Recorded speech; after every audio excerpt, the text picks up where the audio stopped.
What up, random rockers? Schmoedown fans alike. Schmoedown rocks. This week, don't have to worry about catching up now, do I? But this week, well, compared to what some of the things that have happened the past few weeks, including the free-for-all, I mean, don't get me wrong, the Stacy Howard versus Jeannine the Machine match, a nice little grudge match for those who know about their time as the part of the Viper squad. And this one's a little tougher, especially given that Stacy also went to Mike just as much in the same way as how Bran had left before they were Viper squad, I guess. At that point, I think they were under a different name faction name that I'm forgetting about, and then it became Viper Squad, and that fell apart completely. They weren't even strong enough to take out Fife Club. I mean, at some point. And it took having to work with Ethan to kind of turn Jay and even Jeannine over a new leaf. Stacy wasn't going to go along with it, and apparently Grace back, another redhead getting into another redhead's head. But, you know, I'm got a part of corruption page, so I can't argue with that.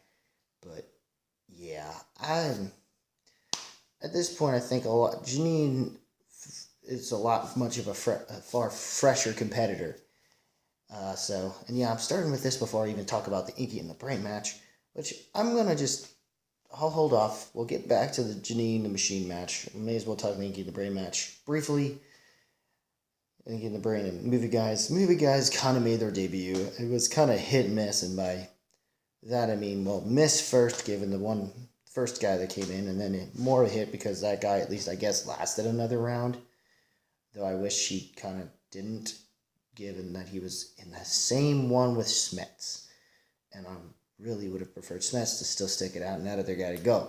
But at least that's something of a debut. He actually held on pretty good, and he actually knew how to answer some questions. And it seemed pretty well the same since he made a perfect first round. Can't be the same about the follow-up rounds, and that was kind of a long match for whatever that was. But it was good. But it was boring. It wasn't as fun to me. I mean, it's not anything that keeps me from wanting to say this is the Magic season in comparison to that Inner Geekdom match that happened to be best served as the undercard to an awesome awesome team division match for the titles between Shirelles and Critical Acclaimed. That was just rough. But anyways, I really did enjoy that matchup. And I enjoy that matchup for what it was, I guess. I do think that Devon, as we're probably calling him as far as this team is concerned, I do love the little shout out to XMen a little bit. Team, even though that team didn't really go anywhere. We barely even hear anything from his former teammate, even as a manager role, which I don't understand because I kind of thought he was one of the better members of the Kingsmen, so I don't understand it myself. But and then Devon, I should say in this case, he's all right, and he needs to know his character isn't the brain in the operation as much. The only reason why it was considered that way is because of his former character, which his current character isn't even that, so it just makes the name seem a little redundant at this point, especially with him having the stones to call out Guy and McWeeny. McWeeny alone would kick your freaking ass, dude. That was just nuts. Even your partner's like, what's wrong with you? We aren't even close to that. We barely made it out against a team that's a new team who's nowhere near the level that corruption was. It just insanely baffles me. It's like, really? Really? Like, get rid of your ego, man. Just fight some smaller competitors first, because Jay Jay understood his moral reasons for it, but Smets is good. It's that kind of situation. That was just dumb. But anyway. Oh, I'm sorry, I'm tired. It's a long day. Mowing. Gonna hopefully, before I do my Shazam review, if I want to try to, and maybe P4 review, I'm gonna try to figure in some stuff. Anyway, but I really did enjoy. I enjoyed what we got out of it, but it's not enough to. It was fine. They're working. They're doing what their thing. If anything, I'm more interested in the movie guys possibly going up against the Wildberries or whatever that one team that the producer seducer guy that's apparently from Chicago and his buddy and their channel thing and their team going up against the movie guys would be even more interesting as well. But I think I would rather see Wildberries versus them at this point. So, which would make a heck of a lot more sense to me. It would be kind of fun, I guess. Or Inky&The at this point facing Wildberries. I don't see any, or maybe Scream Queens, who knows. But I'm not really going to worry as much about it. When it happens with those teams. They're not really anything that's getting at me right now. They haven't proven themselves still to be top tier level yet, so neither of them. But they're interesting teams. I'm just so with them. Either team, they've not tickled my fancy all that much, but whatever. But as far as I'm concerned, it's pretty much the highlight of this entire week has been, like I've already talked about earlier, because I immediately got to it without even realizing, we had a teams match, yeah. Oh, also, the bigger highlight was actually the cutscene involving the stipulation match we'll be getting technically Monday for patrons, but people for Monday and Tuesday for patrons, and then Thursday publicly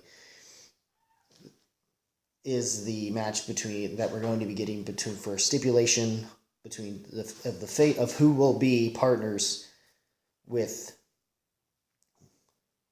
the Professor Lon Harris for future teams. Will the Harris brothers get to move on, or will JT Swin allow him to be the new team? Will he be, or will Evil Geniuses come back with their 1-0 record? I'm looking more forward to that matchup when that happens.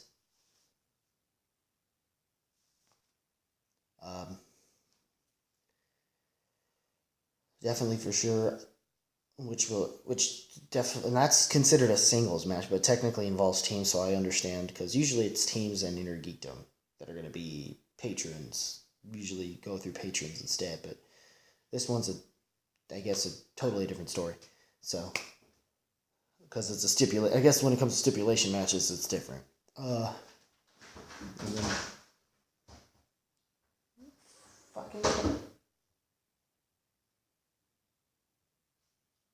Fucking cat. Oh, sorry. Anyway. I'm more of a dog person.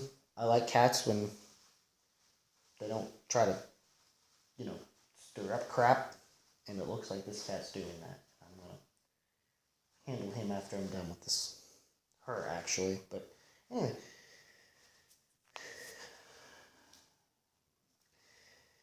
Alright, so that whole thing, JT coming back, and he's, of course, not impressed with Lon, and it doesn't matter either way, because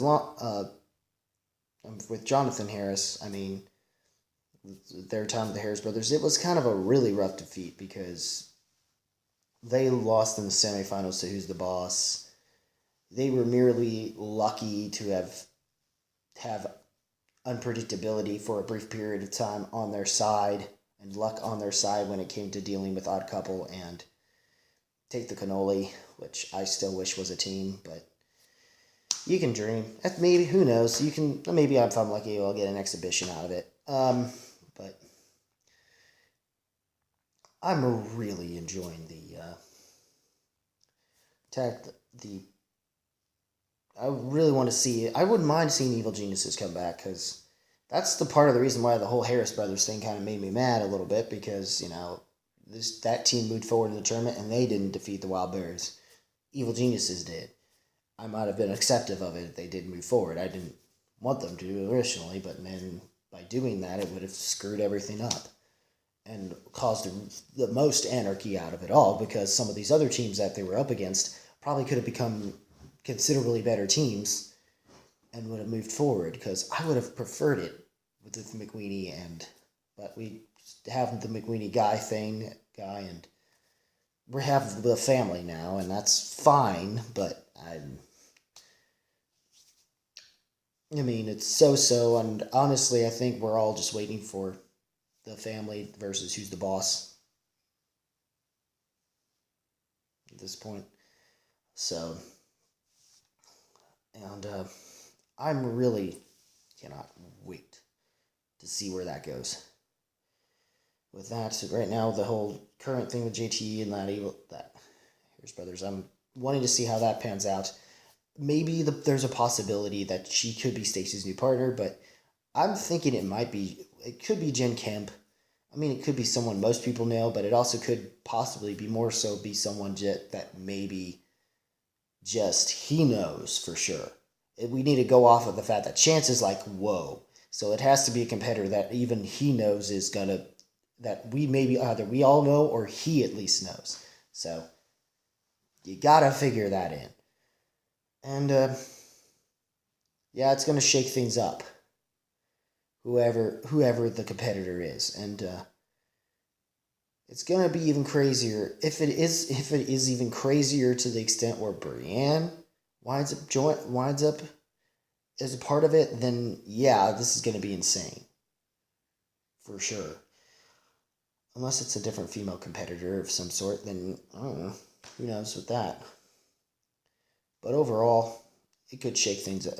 Whoever it is, it's gonna have to be an even greater and even better partner. It's going to have to be someone who can, honest at this point, I feel like should help carry Stacy to where she needs to go in terms of championship level material. Since it's clear that she's not going to get that in singles right now. Because there's too many good heavy hitters right now with singles as of this point, and Jeannine's already put herself up there, especially after her match with the Cobra, and she needed a win on this to make up for that loss, which was a tough loss all over an XMen Apocalypse question, which I hate how people have been bitching about this film and saying that all the X-Men films suck. I don't understand it. That's bullshit. And I also call bullshit on this film being considered sucky, when this film was miles ahead better than Last Stand, or even Origins for that matter. Or even maybe the Wolverine, maybe. More so that ending, but, But I guess that's more of a debate. But whatever with that. But I am just glad Jeannine got to work things out with this one. And, they have every right to be cocky a little bit on that one. And it may not be as fun a promo thing as what Jay had been doing with big time Ethan Irwin during that Inter-Gita match he had with Smets. That just Washington and Kaiser going at it is just hilarious. And I don't understand people's hate on Kaiser. Yeah, it comes off hot, but it works. It works. He's up on your face because he means fucking business. Just as much as the amount of effort that Smets has. Yeah, will there ever be a moment in time about Smets? Well, I don't think there ever is going to be another moment right now. And I don't think anybody should blame me, for that. Because he's, despite the free-for-all thing, and his Inter-Geekdom record is straight up fucking stellar. So anyway, Jeannine needed the win. It was more her having runs at comedies, and it was either not going to be a knockout or a technical knockout from the way the time frame of the match was, which is like 30-something minutes. And I was right to think that. And there was, like, of course, the prep up little opening scene. And then the closing scene, which literally from everything that happened even within the match itself, that since Emma had basically been on the desk calling the matches, they already kind of set some parts involving her with storyline things before they even showed the end cutscene, promo cutscene between her and Jay. And the only thing about that whole thing that was different, that never got any explanation already through the matchup itself and the pre-interviews stuff, and even post-interview for that matter, is the fact that basically the whole thing with Jeannine, and who's Jeannine and Ethan going to be facing. Well, basically the Time Machine, from what I've gathered, is going to be the name. And I kind of figured that. I would have loved her with the Time Machine anyway, because of Jay's involvement. But anyway, yeah, the Time Machine's going to face, I don't know, whoever. I guess we'll find out later, either on the Facebook page or in another cut scene. I don't know when that's going to be. I don't know why Emma's being as tight-lipped, sealed as... I don't know. But I overall kind of enjoyed it. Of the things, to me, the best thing was the cutscene involving what would become of the matchup we're going to get. So, but yeah, for me, there wasn't really too much to talk about. That was it. That was kind of it for this week for me, and though I can't wait for a lot of other things to come around the pot. I mean, I wish I could go to Chicago, honestly, but I can't. And plus, apparently now with the mode schedule starting up, that's going to be even more difficult to do, to even be able to try to pull off a live event that I would have liked to have gone to. It's just I'm in an unfamiliar and apparently what is already a very rough neighborhood in Chicago, Illinois. And or at least maybe as, if not more rough than anything like Ferguson's East Side, St. Louis, but who knows?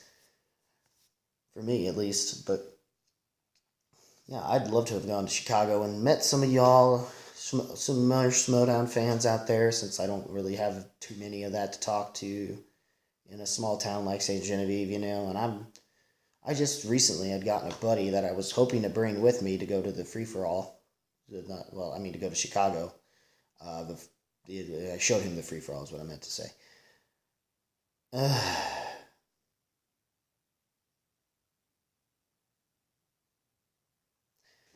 Also, I'm going to shave this beard here because it's kind of getting a little scraggly at some point. Usually by this time I would have. But anyway, alright, you know what, fuck it. That's it. Hopefully all y'all enjoy your time in Chicago. I'll probably see what goes down with that next week, I think. So, or at least see the live stream stuff. See how that all pans itself out and goes down. So, I guess I'm lucky to have at least that with the Patreon, but I'm not even sure how that's going to go over. Hopefully the audio goes good. But anyway, what you guys think of this week's matches? Stacy Howard versus, Inky&The versus Movie Guys, and Stacy Howard versus Jeannine the Machine. In the comment below, let me know. Maybe I missed something besides the certain cutscenes and whatnot. But as always, guys, keep your hand, keep it real, keep it rocking. If you smell what the movie trivia Schmoedown and Schmoedown rocks.